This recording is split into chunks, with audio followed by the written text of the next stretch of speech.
Hello, welcome to Sivan'S SAP SD Training. So in this session, we would like to discuss about the interview question. That is, what is the difference between third-party sales or dropship process and individual purchase order? So nowadays, third-party sales are also known as dropship process. And then we need to explain, even the question is like, what is dropship process? That means we need to explain about the third-party scenario. So most often, majority of the interviews, they are looking on the difference between third-party sales and individual purchase order. So both are more or less similar, but there are few configuration settings which we need to explain them during the interview. So let us see what are the things we need to explain to the interviewers. So whenever you face the question like this, we need to explain. So in this screen, I have included in both third-party scenario as well as individual purchase order complete end-to-end settings I have mentioned over here.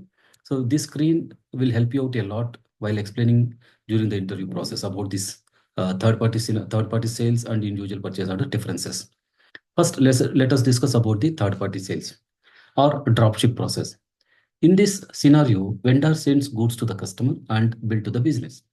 Here, the shipment is dropped by the vendor at customer's location. In this total process, no business involvement in delivering the goods to the end customer. So what are all the prerequisites are required? So we need to create the material with item category group as VANS, and material types can be FERT or HAWA, HAWA, trading goods, and the item category should be TAS based on the item category determination. Schedule and category, standard schedule and category CS based on the schedule and category determination. So this third party sales scenario is order related billing.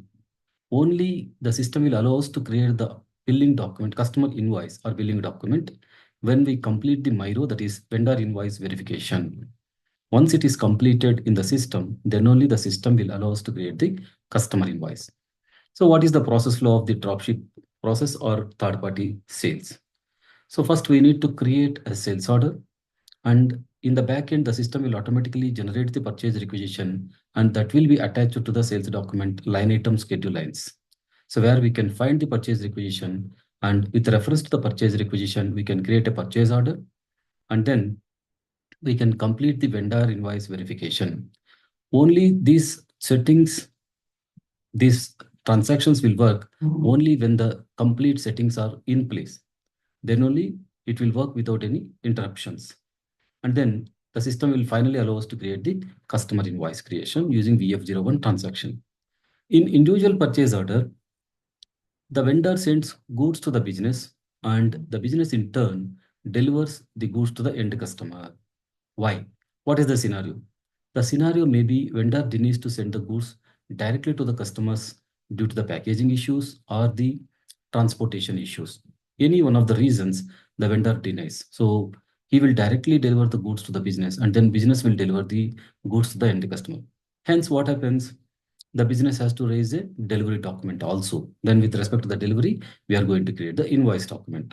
So what are all the prerequisites required for the individual purchase order? We need to create a material with item category group B, A, and C. Material types may be FERT finished products or HAWA, that is trading goods. The item category is TAB based on the item category determination, and the standard schedule line category is CB based on the schedule line category determination.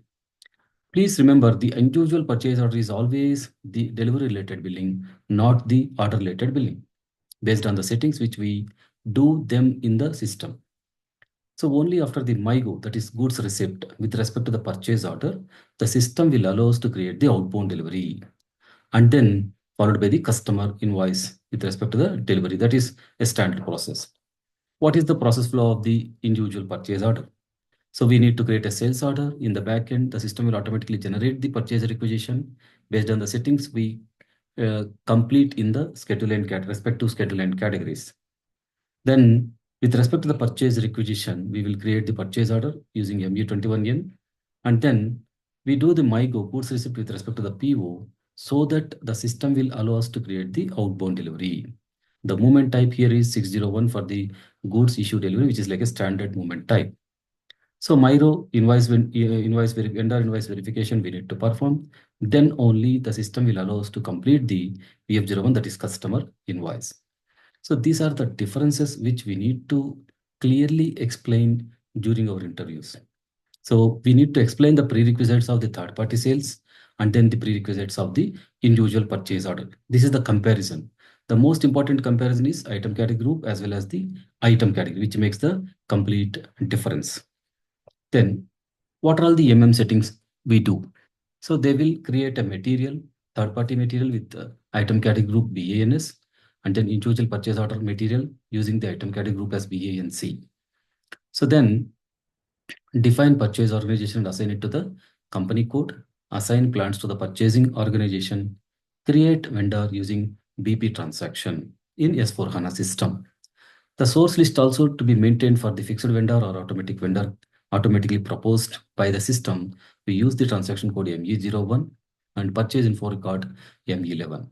So some of the clients, they won't give you the authorizations for these kind of transaction codes. We request the teams to do the settings for the purpose of individual purchase order and third party scenarios. So this is the standard third party sales item category TAS, where we can see the billing relevancy is order related billing document status according to the invoice quantity. This means the status according to the invoice quantity is nothing but the vendor invoice quantity. It is not the customer invoice. Please remember this point. And then followed by the schedule and category. Here we can see the upper part is active, the order type NB purchase requisition, item category, and account assignment category. The lower part is inactive. That means this is the external procurement, or the vendor will supply to goods to the end customer. So these are the major settings. Because of this, the system will generate the purchase requisition in the back end, and that will be attached to the sales document line item schedule lines. And this is the item category TAB for the individual purchase order. Here we can see the billing relevancy is A. That is standard process like delivery related billing document. And the schedule line category is CB, individual purchase order. Here we can see 601 is the goods issued delivery moment type. And then order type, item category, and account assignment category is also available if they are having some values here. And then item relevant for delivery. This field makes the difference that vendor delivers goods directly to the business, and then business in turn delivers goods to the end customer. So that is why we activate this field in the individual purchase order. That means the entire stocks are reserved to that particular customer, that cannot be allocated to the other customer. Please remember. That is why we call it as individual purchase order. So here, though the lower part is not active, this, since we are receiving the stocks and we are doing MyGo, so it will be there in our inventory, and then from our inventory it will go to the customer. So these points which we need to highlight during our interview process. This is the item category determination for third party sales, where TAS will be determined based on the item category group, sales document type. And then for the individual purchase order, the item categories TAB will be determined based on the sales document type and the item category group A and C. And then the standard schedule and category determination for the third party sales is CS, which is the combination of item category plus MRP type. For the individual purchase order, the item category is TAB, and then MRP type is blank ND, that is, or the proposed schedule and category is CB. So these are all the settings which we need to explain during our interview processes. So please reach out to us for the SAP S4HANA training and placement assistance, and 812-3320787. Thank you all. Have a nice day.